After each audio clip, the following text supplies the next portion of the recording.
সবকিছু আমার জন্য, শুধুমাত্র আমার জন্যই তোমার এত বই পড়া, এত কিছু এই সমস্ত করা। জীবনে তো কোনোদিন কারো ভালো করতে পারিনি, আমার জন্য তো কারো কোনোদিন ভালো হয়নি না। আমার তো মানুষের না এই পৃথিবী থেকে চলে যাওয়াই উচিত। অঙ্কুশ, বেশ, তোমার যা মন চায় তাই করো। আমিও আজকের পর থেকে এ বাড়িতে আর থাকবো না। যেদিকে দু চোখ যায় আমি চলে যাব। ও, তোমার বাড়ি, তোমার ঘর, সবকিছু ছেড়ে ছেড়ে উনি চলে যাবেন? আমার বাড়ি? এখনো অবধি এই বাড়িটাকে নিজের বলে ভাবতেই পারলে না? না না, তুমি তোমাকে নিজের বলে মনে করো না। তুমি তোমাকে এক বিন্দু নিজের বলে মনেই করো না। যদি মনে করতে তাহলে একটু নিজের শরীরের তো যত্ন নিতে। কিচ্ছু তো করো না তুমি। না না না না, আমার কারো ওপর কোনো ভরসা নেই। আমার আর কারো ওপর কোনো ভরসা নেই। কাল থেকে সবটা আমি নিজে করব। তোমার খাওয়া দাওয়া থেকে শুরু করে সমস্ত কিছু। মায়ের উপরে কোনো ভরসা নেই। না না, আমি আর মায়ের উপরে কোনো ভরসা করতে পারছি না। ছি ছি ছি ছি, কবে কখন কি খাও কিচ্ছু জানি না আমি। মাও একটু ঠিক করে খেয়াল করতে পারে না হয়তো। আমি না না না না না না, আমাকে বলতে দাও। তুমি একদমই ঠিক করছো না এটা। সবটা নিজে করবো, সবটা। আমি তো কারোর জন্য কিছু করতে পারিনি। আমি তো চিরকাল সবার জন্য অপরাধী হয়ে থেকেছি। যে তোমারও এইটুকু যত্ন না করতে পারি, আমি শুধু তোমাকেও এইটুকু ভালো না বাঁচতে পারি, তোমার কাছে চিরকাল আমি অপরাধী হয়ে থেকে যাবো, এটা হতে পারে না। আচ্ছা ঠিক আছে, শোনো, কাল থেকে তুমি যেভাবে বলবে সেভাবেই চলবো। শান্তি? কাল থেকে আমি একটা চার্ট তোমার জন্য বানিয়ে দেবো। ওই চার্ট অনুযায়ী তুমি চলবে। তারপর সেই চার্ট অনুযায়ী চলতে চলতে এতটা মোটা হয়ে যাব আর হাঁটতে চলতেই পারবো না। তা হবে, তা কি হয়েছে তাতে? আমার বউ মোটা হবে, রোগা হবে, আমি বুঝবো। আর তো কাউকে বোঝার দরকার নেই। কিন্তু তো আমি তো বলছি আমার কোনো অসুবিধা নেই। তুমি বলো তুমি ওইভাবে চলবে কি?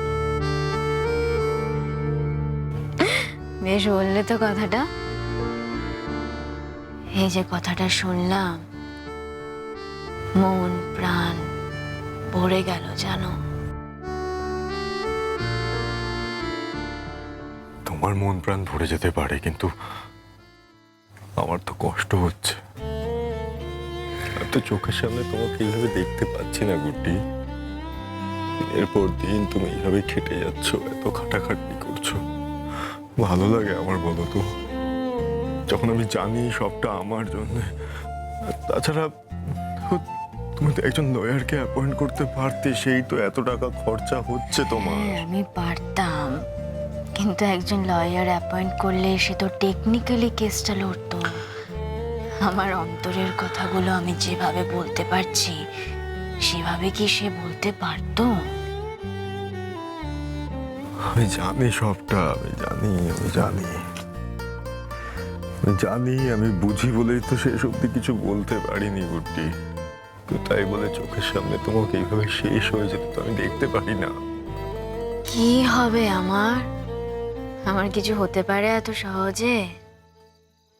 এখনো যে তোমার সঙ্গে সংসার করাটাই বাকি। কত স্বপ্ন আছে বলো তো। গুটি গুটি পায়ে অনেক দূর এগোতে হবে। পাহাড়ে উঠতে হবে, জঙ্গলে ঘুরে বেড়াতে হবে, সমুদ্রে যেতে হবে। এই স্বপ্নগুলো পূরণ হবে না আমার? হবে তো, তার সঙ্গে আরো একটা হবে, অ্যাড করতে হবে, শরীরটা ঠিক রাখতে হবে। এ দেখো, কাল থেকে কোনো রকম অবহেলা নয়। কাল থেকে তোমার সব দায়িত্ব আমার। সমস্ত কিছু আমি নিজের হাতে করব। একবার তো বললাম দায়িত্ব নিও, বারবার একই কথা কেন বলছো?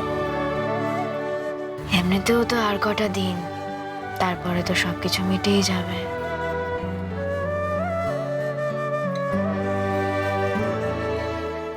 তুমি খুব ভয় পাচ্ছ না? আমি যদি এই কেসটা থেকে না বেরোতে পারি? একদম ভয় পাচ্ছি না, কারণ আমি জানি এই কেসটা থেকে তুমি বেরোবে। তুমি তো কিছু করোনি। অন্যায় করলে তবে না শাস্তি তোমাকে পেতে হবে। আর আমি জানি বলেই তো এত কিছু করছি, না হলে কি আর এত পরিশ্রম করতাম? ঠিক আছে, চলো ঘরে, চলো রেস্ট নেবে, এসো। চলো। দাঁড়াও, দুম করে উঠতে যাও, এসো এবার। ধরে ওঠো। ঠিক আছি। কত ঠিক আছে দেখতেই পাচ্ছি। না এবার চলো। জানো তো অঙ্কুশ, কি? এতটা ভালোবাসা যে আমার জন্য অপেক্ষা করেছিল স্বপ্নেও ভাবিনি। আমিও কি কখনো ভেবেছি যে আমার মতো মানুষকে কেউ এত টেক কেয়ার করবে? তাই যার কাছ থেকে এত যত্ন পেয়েছি, সেই মানুষটাকে এত সহজে হারিয়ে যেতে দেওয়া যায়? এই জন্যই তো টেনশন হয় তোমায় নিয়ে, বোঝো না তুমি? টেনশনের কোনো কারণ নেই, না, না। দুজনেই ঠিক থাকবো। চলো যাই। চলো।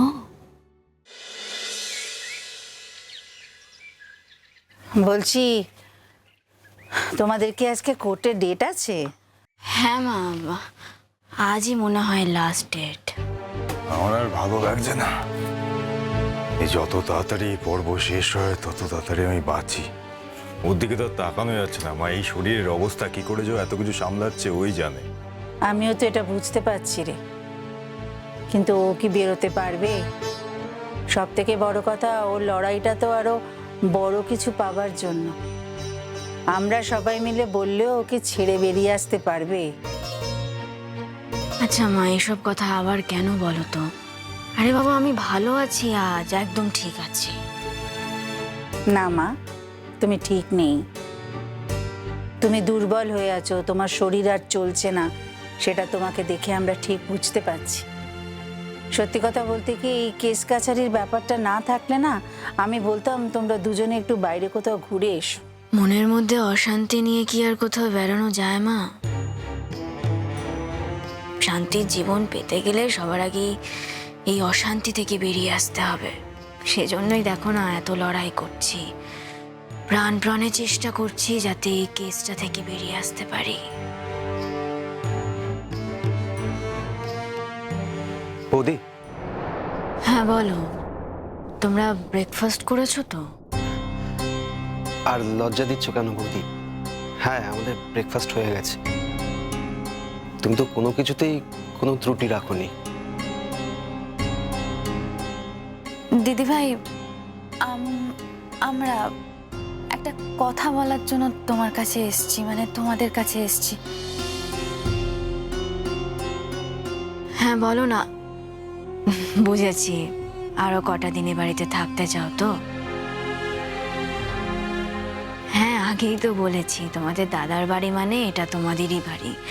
নিজেদের মনে করে যতদিন ইচ্ছে থাকতে পারো, আমার কোনো আপত্তি নেই। না না বৌদি, থেকে যাওয়ার থেকেও বড় কথা হচ্ছে যে আমি এই কেসটা লড়তে চাই।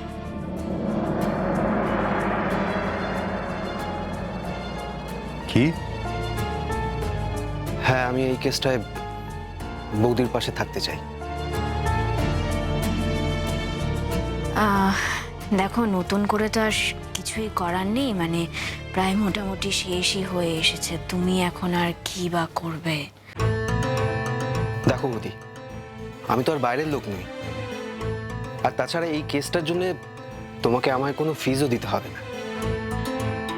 আমি শুধু তোমার পাশে দাঁড়াতে চাই আর এই কেসটার মেরিট বুঝতে চাই। আর ওই মেয়েটা যাতে দাদাকে ভবিষ্যতে কোনো রকম ভাবে ফাঁসাতে না পারে সেটা আমাদের দেখতে হবে। বাহ, কি ব্যাপার রে? হঠাৎ করে আমার প্রতি তোর এত দয়া? আমি জানি আমি ভুল করেছি দাদা, I am really very sorry for that, কিন্তু সেই ভুল থেকে আমি বেরিয়ে আসতে চাইছি।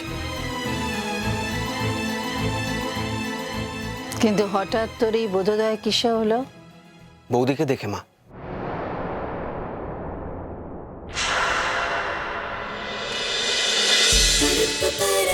गुड्डी गुड्डी